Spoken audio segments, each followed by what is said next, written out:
أشهد أن لا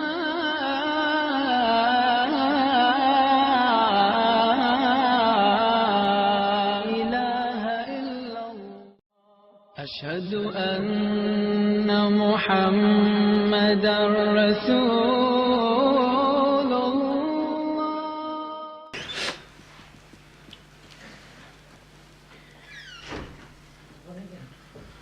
أعوذ بالله من الشيطان الرجيم بسم الله الرحمن الرحيم الحمد لله رب العالمين بارئ الخلائق أجمعين وباعث الأنبياء والمرسلين الذي بعد فلا يرى وقرب فشهد النجوى تبارك وتعالى ثم الصلاة والسلام والتحية والإكرام على خاتم النبيين وسيد المرسلين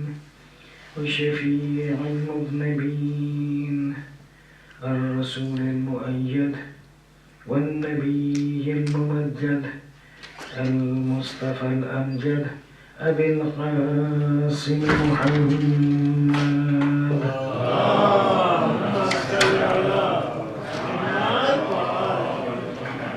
وعلى آله الطيبين الطاهرين المعصومين المظلومين لا سيما على الإمام المنتظر وحجة الله الثاني عشر ابن العسكري المنتظر ولعنة الله على أعدائهم أجمعين من الآن إلى قيام يوم الدين أما بعد السلام عليكم ورحمة الله وبركاته. First of all, my sincere Mubarakis to all of you on the occasion of the Wiladat of the fifth Imam, Imam Al Baqir alayhi salatu wassalam.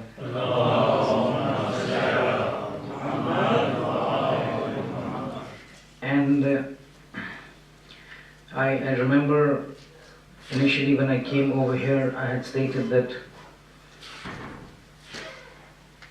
for the first few majalis that are related to a specific personality, we would discuss wholly and solely about that particular personality. And this being the second munasabah of the fifth Imam, if you do recall, in the last majlis of the shahadat of the fifth Imam, we had spoken briefly about the life history of the fifth Imam and certain specific traits of the circumstances that prevailed and the challenges that were faced by the fifth Imam. One of them specifically, the rise of the ghulat. Ghulat means those individuals who considered Imam to be at a rank equivalent to uluhiyat and rububiyat and lordship. And while the ghulat were there at the time of the first Imam Ali ibn Abi Talib alayhi salatu wassalam,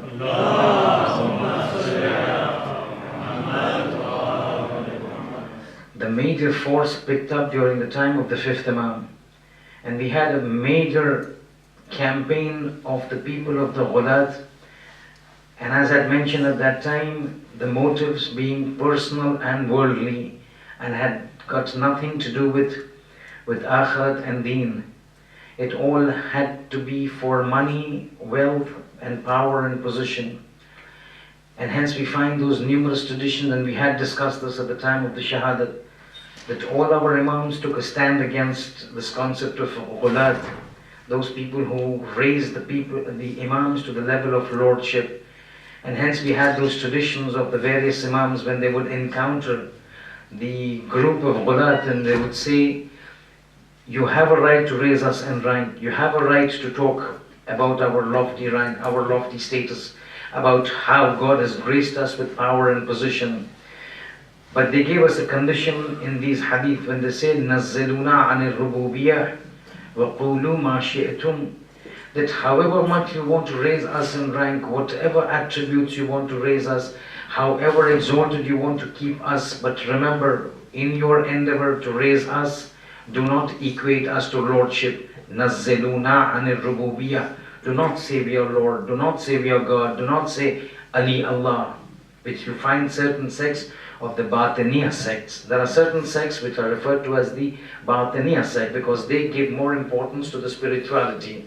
That means they say everything that is there in the spirits, in ruh, we've got nothing to do with the zahiri. So we don't pray, we don't fast, we don't wear hijab. It's only important that we maintain a spirituality in purification. Although there's a dichotomy and at an appropriate time we can discuss it and we can prove it otherwise.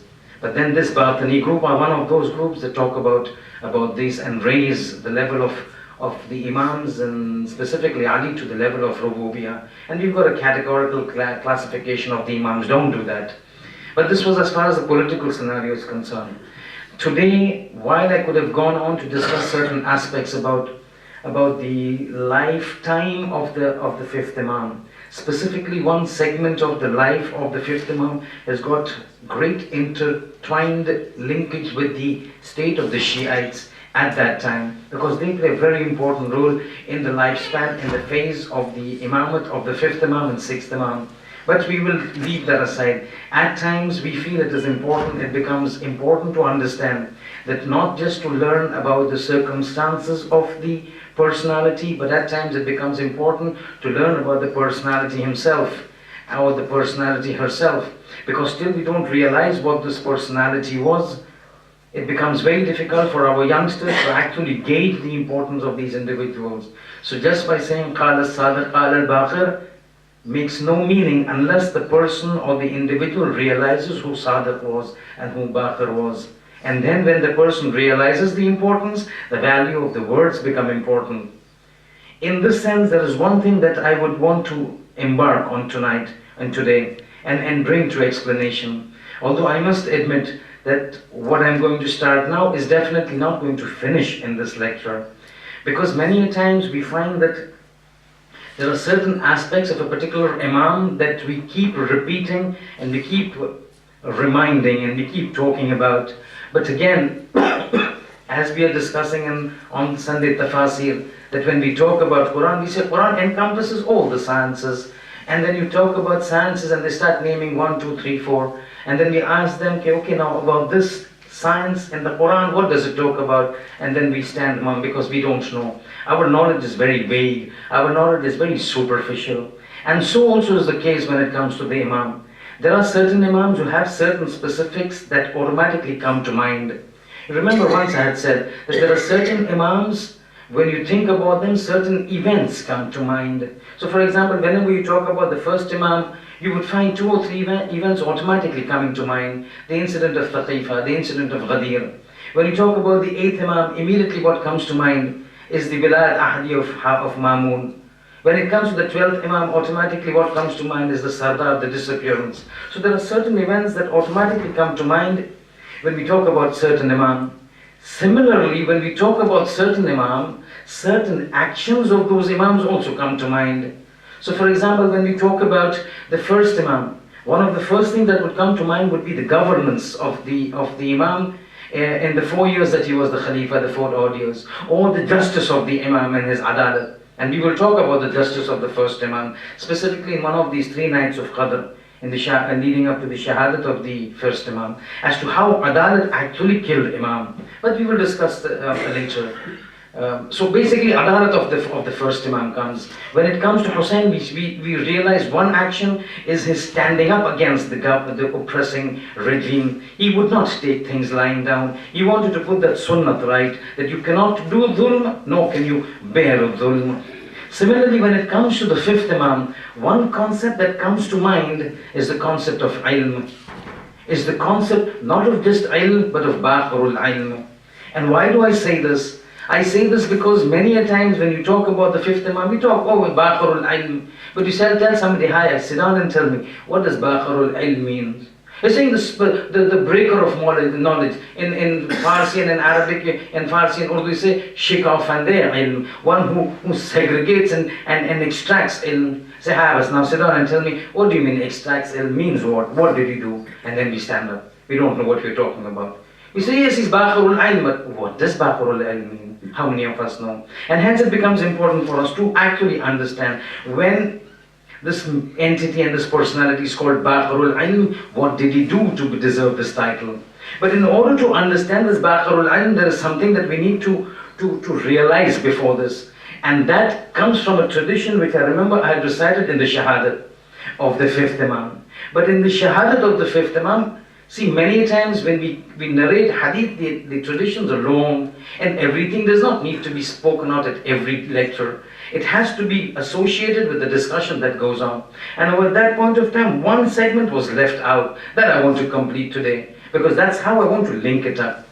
All of you have heard about this tradition, but there is one sentence that usually is not spoken out when this hadith is narrated. And this hadith is the hadith of the very famous hadith narrated by Jabir ibn Abdullah Ansari. And all of you know, we've heard it. But I will revert to this hadith with one sentence.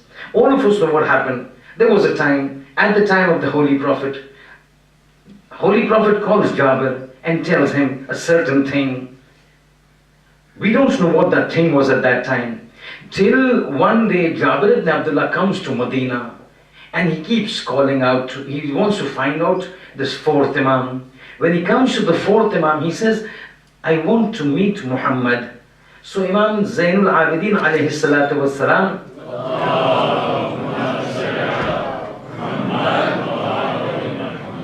saying, you want to meet Muhammad? How? So Jabir says, Yabna Rasulullah, I want to meet your son Muhammad. So the fourth Imam says, why do you want to meet my son Muhammad? And then the tradition of Jabir comes, it becomes very famous, and you keep hearing it all around whenever there is the talk of the fifth Imam. Is that Jabir then says, Yabna Rasulullah, there was a time when the Holy Prophet was still in this world, close to his passing away. At that time he calls me and says, Jabir, come here. You're going to have a very long life. You've seen me, you will see Ali, you will see Hassan, you will see Hussain.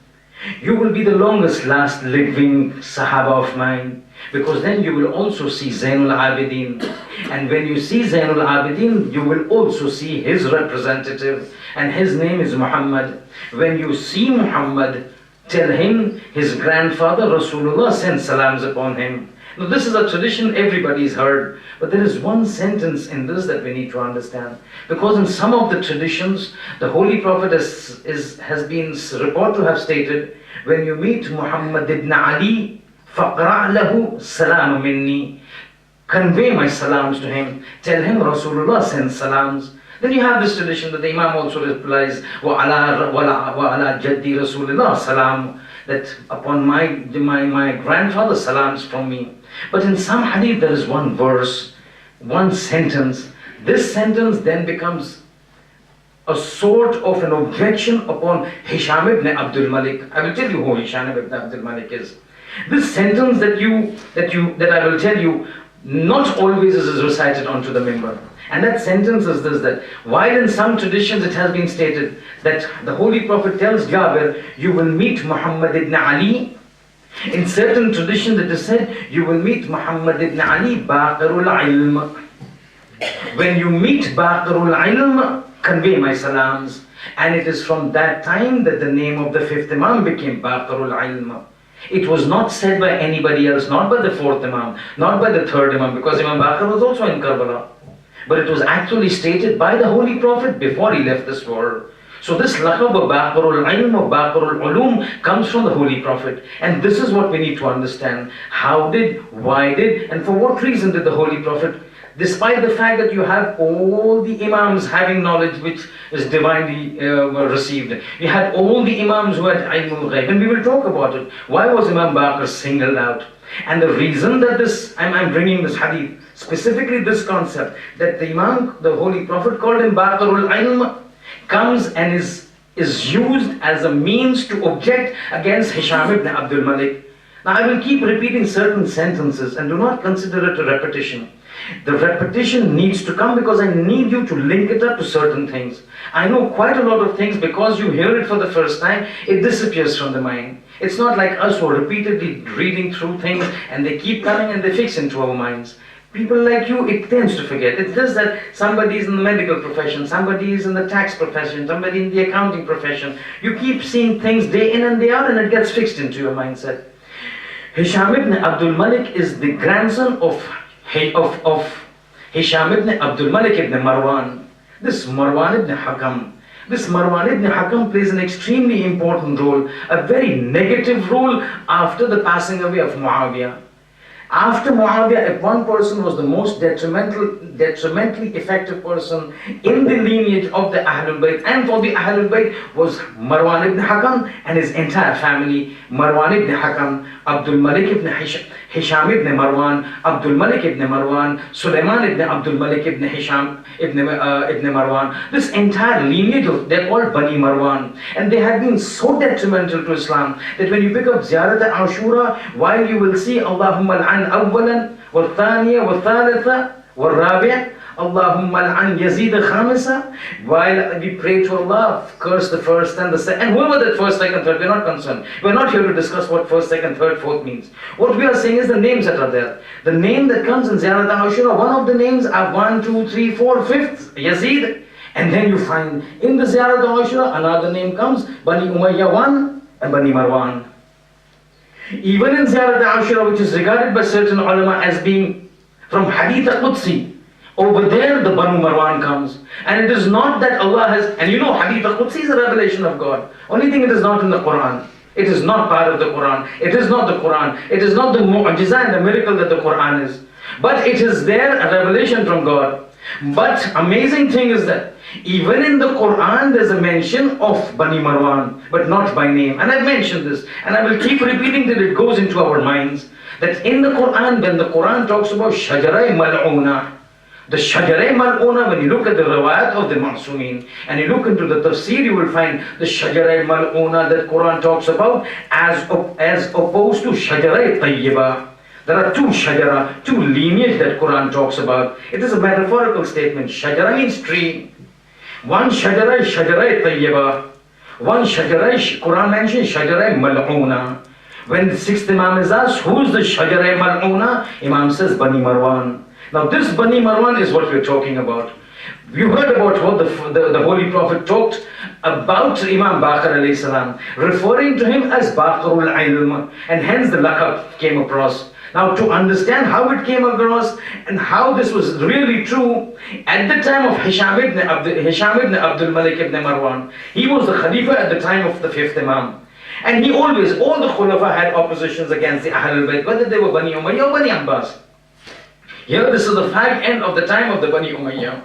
At that time Hisham ibn Abdul Malik, these people always had in them to somehow put down the Ahlul Bayt.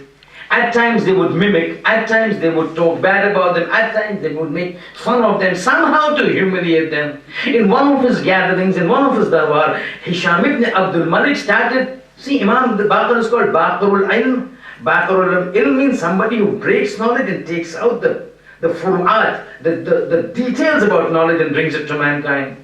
That's Baqir. But from the word Baqir, also you get a derivative by the name of Baqara. Baqara means cow. Surah Baqara, surah of cow.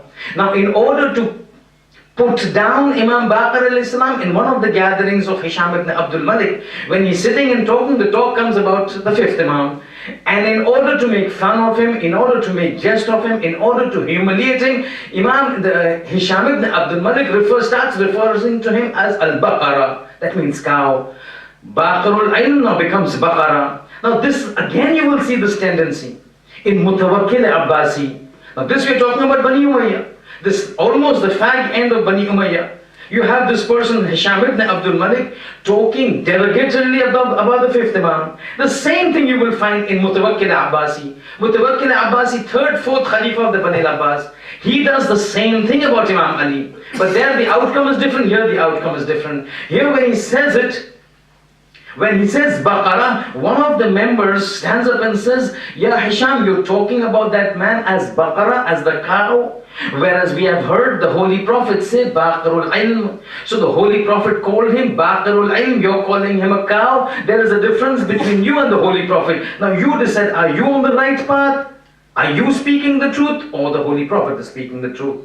You understand? What I want to say is that many times these alqab that come, these laqab that come, these title that comes, they're divinely given. It's not that people start talking. It is divinely given and the Holy Prophet had given. But now when we come to Baqarul Ilm, we need to understand that what were those things that the fifth Imam did, that the others did not do, that necessitated the Holy Prophet to call him Baqarul Ilm and not the sixth Imam.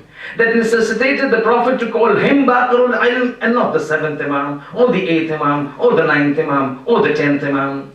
But for this, it's a discussion that cannot be completed because you will not appreciate, we will not understand what he did. So we need to take it slowly, and hence you will see the topic that came out in the message, part 1. This is part 1 of probably a 2-part, 3-part lecture, because if I were to go directly that he did this, you will not understand. So we need to start slowly. And there have been, initially, when we talk about extracting the knowledge, first thing that we need to realize is that these individuals originally had knowledge. And these knowledge that came then expanded itself to extract and give us things that we never even dreamt of. And you would find this, and this incident that takes place, and you would find such instances, I'm just going to narrate, taking place whenever one Masoom is passing away from this world, and passing the mantleship of the Hujjat of God, the representative nature of God, to another one, you will find some sort of a final moment transfer taking place that probably is not common. It takes place, but the manner differs from Imam to Imam. Means what? Confusing. Means that whenever one Imam is passing away from this world, and the second Imam is going to become an Imam, it is at that point of time when the ruh of the previous Imam is about to go and the new Imam automatically now has to become the Imam. Certain things take place. Certain things take place with respect to the transference of responsibilities. So you would find at times, say in the case of Karbala, in the final moments before Hussein left, that Akhri Rukhsati, before he left the tent, you know what he did, right? All those discussions we keep hearing, that the ladies came and they started to cry and this, and they made those lines. Fair enough. That is as far as the Gham Bayan is concerned. But when you look at it academically, certain things that he did before that, before he actually came out. So he comes inside, he says, I'm going, Assalamu alaikum min salam, I'm leaving. But before he says this, he goes first to Imam Sajjad. He sits next to Sajjad. Sajjad is in a state of unconsciousness, sickness. He wakes him up. Then he starts talking to him. What they talk is not narrated, but he talks. What he talks, we don't know. Riwayat doesn't say. Even if Zainab was listening, and I'm not sure whether she was listening, because again the ulama differ over here. Zainab, in all her majesty, in all her rank, was never Sayyida. Was never Sayyida means Janab is Sayyida. I'm not talking about Sadat. She was not Fatima. She was Sayyida Zainab. She was not Sayyida Fatima. She was not of the Ma'sumin. So there were certain things that even she was not privy to. So this discussion took place between Hussein and Imam Zain al-Abidin. You move further before I come to this point. You move further, you come to the point when the 8th Imam's discussion takes place. You remember the time when the 8th Imam is being given the poison and he's now lying down. At that time, Abbas al-Tahirawi closes all the door and suddenly he sees a boy and he asks the boy, who are you? And that boy says, I'm your 9th Imam. I have come to meet my father. And then all those discussions as to how you came and what. And then the riwayat says, when they are going, the boy goes to the 8th Imam, they start talking. And then a surf, a foam, a luminous light, illuminated foam and surf comes out of the mouth of the 8th Imam, and the 9th Imam licks it up. Something has transferred, something has gone from one Imam to the other, from the Imamat of one Imam to the Imamat of the second Imam. We don't know what it was, but it was something divine. Similarly, something over here takes place. When the fourth Imam is passing away, he calls all his children. All his children are there, he does his wasiyah, this, that. Then he calls the fifth Imam, Imam Baqir, come here Muhammad. The fifth Imam goes, then the fourth Imam says, you go into my room. In my room there's a small little casket. There's a small little chest. Take that chest, that is for you. At that time, the brothers and the sisters did not say anything. The fourth Imam passes away. The Riwayat says, after all the things take place, the brothers come to the fifth Imam and says, that thing that the father gave to you, even we have a share in it. At that time, the fifth Imam says, no, you don't have a share in it. That is not for you, that is for me. Had it been for you, he would have given it to you. He did not give it to you. Those things are specific for me. Those things are specific for the next in line of the imamat. So you find that always when it comes, there are certain things that are passed on to the next imam that the others don't have privy to. But having said this, and now we talk about those divine things, and there's a beautiful tradition that about the imam. As to somebody asks, how do you realize that you've become the imam? How do you know that now Hassan is there, Hussein is there? How does Hussein suddenly know that I'm the Imam? Or when the 8th Imam is in Marv and the 9th Imam is in Medina, how does he know that he's going to become the Imam? At that time the Imam says, when the Imamat gets transferred, a certain sense of an ajib halat overtakes us, whereby now we realize the entire universe is before us and we have complete dominance over that universe. And an ajib state overcomes us that we cannot identify what it is. It is an entirely different perception that we've never achieved. It's a sense of understanding that we have complete saitara and dominance over the entire universe, and now we realize we've been given an immense responsibility that we need to work on. But these are those secrets and the asrar of the Imamat. We don't want to go into details. A little bit of understanding is good enough. But here when we come, we find that this transference of information and the ilm, divine ilm to the Imam then at times becomes manifest. You see, many a time we keep hearing, and specifically these are related to the 15th of Shaban. See, I'm giving you these tips. You see what you keep hearing. When we talk about the 5th and the 12th Imam, one of the things that we usually talk about is what? We say, one of the specifics of the 12th Imam is that on Shab-e Jum'ah, all our amal go before the Imams. So we from the time we've been children, we've been brought up to the fact that it is now the amal going to the 12th Imam. And this is specific for the 12th Imam. Whereas this is not the case only specific to the 12th Imam. It is the case with respect to every Imam and the people and the ma'amumeen of every Imam. That means in every period of time that the Imam was there, just as in our time, the 12th Imam receives all our information. Even in those times, we had Imams who would receive all the information about the people. Muhammad ibn Muslim, one of the very close companions of the 5th Imam and of the 6th Imam. See, these companions, certain companions of the 5th and the 6th Imam were common and were ajib in the ranks. We've discussed Zurarat ibn Ayun, Muhammad ibn Muslim. These are those individuals. Muhammad ibn Muslim is one of the Ashab-e-Ijma'. You know, Ashab-e-Ijma' are those individuals, those Rawiyin, whom the Maraji say, if you see a tradition narrated by these Ashab-e-Ijma'. Ashab means people, Ijma' means consensus. These people have been of such a glorified nature, such taqwa, such piety, such ilm, such knowledge, that all the Maraji, from the time of Sheikh Yaqub ibn Kulaini till the time of Ayatollah Sistani, all of them regard them to be absolutely top class. So the riwayat, in fiqh it goes that if you see a tradition narrated by one of these Ashab-e-Ijma', incidentally the number varies. According to some it's 22, according to some it's 25, but those individuals who are absolutely certain about them, that everybody, every scholar in every time have considered to be of Ashab-e-Ijma', are 18 in number. 18 individuals. The Maraji say, if you see their name in the riwayat, close your eyes, don't ask anybody, take it and say that this is coming from the Imam, because they would never narrate from anybody they were not sure of one, and they would never narrate a hadith that they would find any contradiction in. So every hadith that they would pass, clarified, clean, and you can be sure that it is Sahih. Ashab-e-Ijma', Muhammad ibn Muslim, one of the Ashab-e-Ijma'. Now the 5th Imam is talking to him.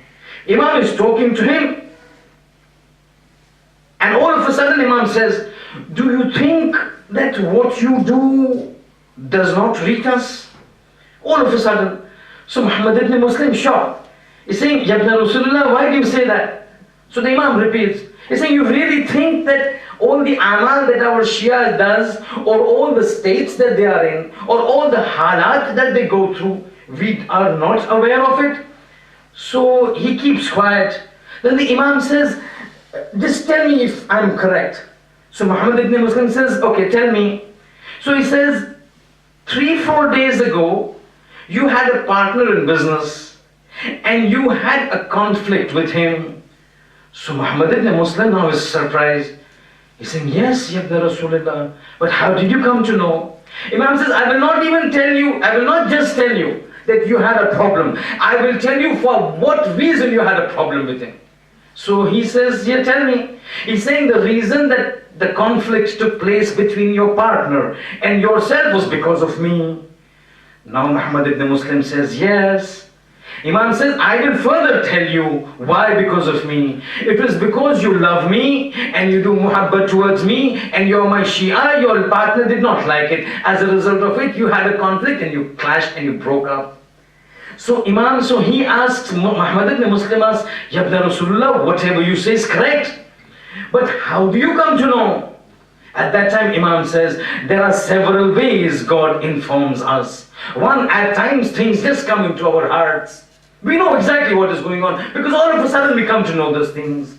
At times we are made to hear certain things. So certain things that you talk are brought to us. The world is in our hands. The elements of nature are in our hands. These winds that carry the waves are in our hand. They are subservient to us. They were subservient to Sulaiman, but Sulaiman was in this world. For us it is the entire universe that is subservient to us. So whatever is taught comes to us. It hits our ears. This is what he says, Udunik, Uduni, our ears, my ear. This is the second. And then third ajab he says, for the third way we come to know about certain things is because we have got muti'in and we have got followers and we've got obedient people from amongst the jinn who inform us about what is happening in this world. And understand, Muhammad ibn Muslim, the jinns that are obedient to us are more obedient to us than you humans are obedient to us. We have control over the elements of nature, and so we come to know whatever happens. And in this course, when they have this knowledge, many times you find that they start, see, at times they were not supposed to use their extremely supernatural powers for everything. They were not supposed to use mu'jiza, they were not supposed to all around. So you find in that entire incident of Karbala, tell me, when did Imam Hussain use a mu'jiza to save himself?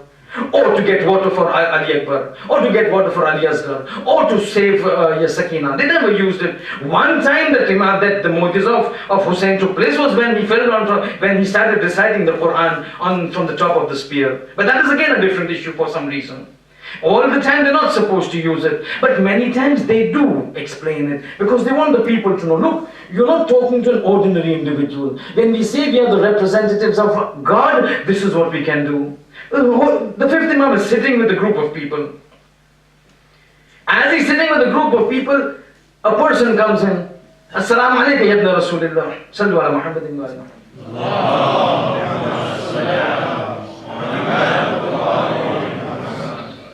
He's sitting with a group of people, a person comes. Assalamu alaikum ya ibn Rasulullah. Sallu alaikum salam. He's saying, Ji'tu min Khurasan. I've come from Khurasan. He was a Khurasan, he was come from Khurasan. They say, hi, sit down. They have a talk. How was your trip? This, that. Now the Ravi is narrating. He's narrating, all of a sudden Imam is asking him, Kaifa Abuk? How's your father? Now this person is going to Khurasan. He's from Khurasan. He says, I am from Khurasan. That means now the Imam just knows he's from Khurasan, verbally apparently. All of a sudden Imam asks him, Kaifa Abuk? How's your father? So he says, when I left him, he was good. So Imam says, you want to know what happened to your father? So now that person is perplexed. He says, yes, tell me. He's saying, when you left Khurasan, now listen to what Imam says. He says, when you left Khurasan on your way to Jordan, before you had reached Jordan, your father died. Your father fell sick and he died. While you were on your way from Khorasan to Jordan, your father died. So now this person is upset. My father died. He's saying, yes, he's gone. Then Imam asked him, Kaifa akhuk? How's your brother? So he said, when I left, he was okay. Now I don't know. Because he knows what had happened previously. Saying, now I don't know. Imam says, I will tell you. You remember you have a neighbor next to you. In your neighborhood, there was a neighbor. His name was Salih. He killed your brother. Your brother has been killed. Now when he hears the news of the death of his father and the death of his brother, he begins to weep. He begins to weep. Imam says, Uskun. Calm down. There's no need to cry. He's saying, my father has died, my brother has died. I'm feeling the sentiments have overtaken me. Imam says, don't cry. Sara ila Jannah. They are on their way to paradise. And understand, paradise for them is better than what they were in this world. Now when this talk took place, now the Imam keeps quiet. Now this man is worried, because he's also left a son behind. So he tells the fifth Imam, he's saying, you asked me about my father. You asked me about my brother, both of whom I had left when they were good. See, we're not talking about this time that you can fly across the Atlantic in 8 hours. We're talking about those times when you leave, you don't return beyond 6 months and 8 months. See, when I left, my father was good, you told me he's died. When my brother was good, you told me he's died. But you've never, La tas'aluni an ibni. You've not asked me about my son. He was sick when I had left him. Those two were good, they died. But now I'm worried. My son, who was sick, very sick when I left him, can you tell me what has happened to him? Imam says, don't worry. He's recovered. He's recovered and he's well. But I'll give you one more glad tidings. The glad tidings is that your brother and his uncle has got him married to his daughter. That means your brother's daughter is now married to your son, first cousins. Now hearing that he's happy, Imam says, I'll give you one more good news. See the prophecies of the Imam, how he's looking into time. This does not come just out of guess. This is not Nostradamus. This is Imam that is talking. Over there, all those predictions, out of 10, 2 and 3 hit. Here 10 has to be 10 hitting because he's looking into the future. Here Imam says, I'll give you one good news, that before you reach home, because from here you will go back to Khorasan, before you reach home there will be a child born to them and they will name him Ali. So now he's even more happy. Then Imam says, now I'm going to give you one good news and one bad news. See how Imam is going on. He's saying, before you reach, you will see that you have become a grandfather. Your son would have a child whom he will name Ali. But having heard this, now wait, I'm going to give you 2 pieces of news, one good and one bad. So he said, okay, what is the news? He's saying that child that is born, the grandchild that is born, is going to be of our Shias. So now this man asks, well, what is the bad news? He's saying the bad news is your son is going to become our enemy. The grandchild is going to become our wali. فَهُوَ لَنَا wali. And when he talks about his son, he says, فَهُوَ لَنَا عَدُوٌ. So now this man is worried. Man from Khorasan. He says, is there any way I can convert my son so that he can become your mu'ib? He's saying it has been determined. This man is going to die as an our adu. But your grandson is going to be our Shia. You realize, see how the synchronicity between the Imam lies. You see, one of the traits of the first Imam was what, that when he would go into the battlefield, it was not ki aankh band karine jaise jang karta tha. Imam himself has gone on to say that every sword that I would pick up to hit an individual of the kuffar, I would look 7 generations. If I find even one Shia in the 7 generations, I would not kill him. This is the representative of that first Imam. He is seeing what is happening and he's telling them, look, in future, your 2nd generation after you that is there is going to be the wali. But your 1st generation is going to be our enemy. You see how the ilm of Imam works? This is what we talk about. That the ilm of the Imam and Imam Baqir alayhi salam. See, Baqirul ilm in the first step. We're just building up. This is the knowledge that he inherited from the Imams, from these representatives of who are elder to him and from God directly. And it is from these Imams we get those keys to salvation. It is from these Imams who have access to the reservoir of ilm that we get those knowledges, we get those keys that give us salvation. One of the keys coming in 2 days time, in 3 days time. Today is Sunday, today is Monday. Come Thursday we are going to get a key. We have been given a key. Because the first Shab Jumu'ah is going to be the night which is referred to as Laylatul Raghaib. This is coming from the Imams. Laylatul Raghaib. The first Thursday, the first night of Shab Jumu'ah. There's a beautiful long tradition. I don't have time. As it is at... I wanted to finish at 7:45. Mukhi Sahib said 8. I said 8. If you say Sawan. Sallu ala Muhammadin wa ala Muhammad.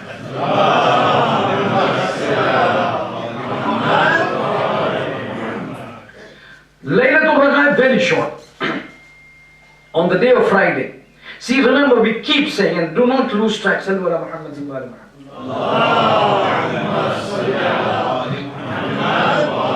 You will not find any contradiction in Islam.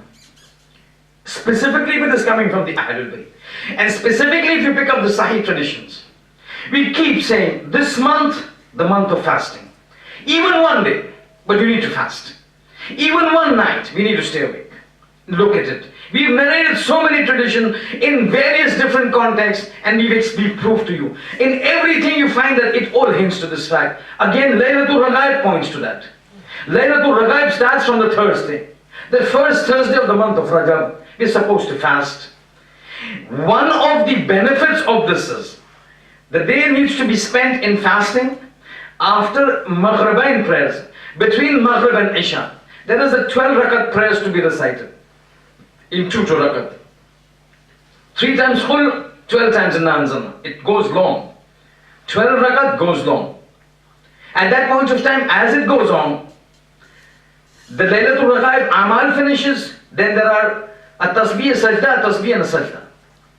Having recited that, this particular Amal has certain benefits.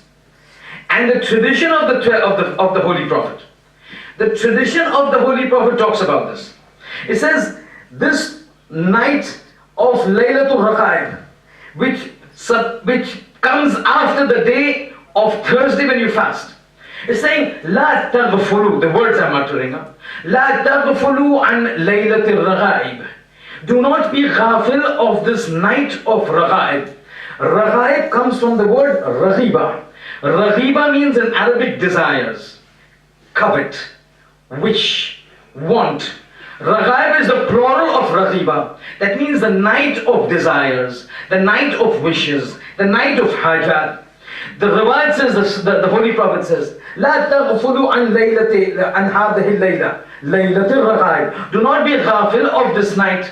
Then he says, you know what happens in this night? And I'm just going to, it's a long hadith, which I don't have time. This small sentence, a little paraphrasing, and then we complete. It's saying, in this night, after the first 1/3 is over, after the first 1/3 of this night is over in the Shab Jumu'ah, the first Shab Jumu'ah of the month of Rajab, you will not find any angels in the skies except that they are in except that they are in the Holy Kaaba. It's saying all the angels of the skies come towards the Kaaba, because that is the point where now they pray to Allah. As they come there, Allah tells them, Ya malaikati, tell me what do you want. At that point of time, the Holy Prophet says, all the angels, which Quran says, La ya'asun Allah, they are the ma'asoomin. They are at the Kaaba, which according to certain traditions, it is the most beloved of the creation on this earth by Allah at the time when the world was created. All gathered together. Now Allah is asking them, in this night, fi hadhihi layla ar-raghaib, in this night of Raghaib, ask me what you want, O my angels, I will give you. The word comes, Ya malaikati, O my angels. At that time the Holy Prophet says, all these angels, and the word is fi thulthil layl, in the first 1/3 of the night. As soon as it is finished, all the angels in the Kaaba, and then this word of God comes, what do you want? They ask one thing. They say, O Allah, those who fasted in this day and those who remain awake in the night, forgive them. Now in that position, when the God is asking, ask me what you want. You see, when you go to somebody's house and somebody says, what do you want?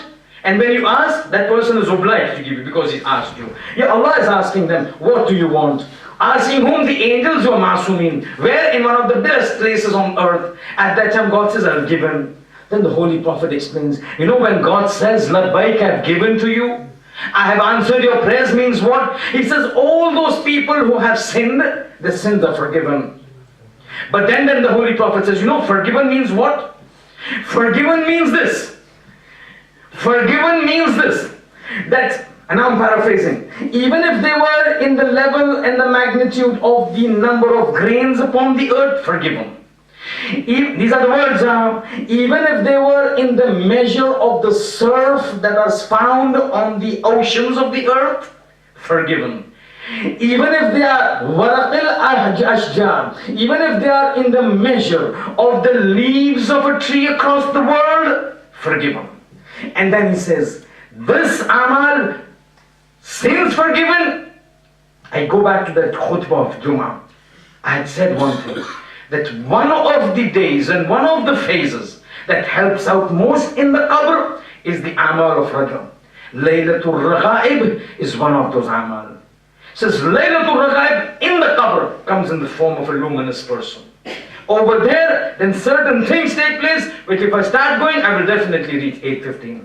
But one of the ways, inshallah next year, one of the ways to protect us in the qabr, Laylatul Raghaib. One of the days to make sure all our sins are forgiven, because it is the dua of the angels, Laylatul Raghaib.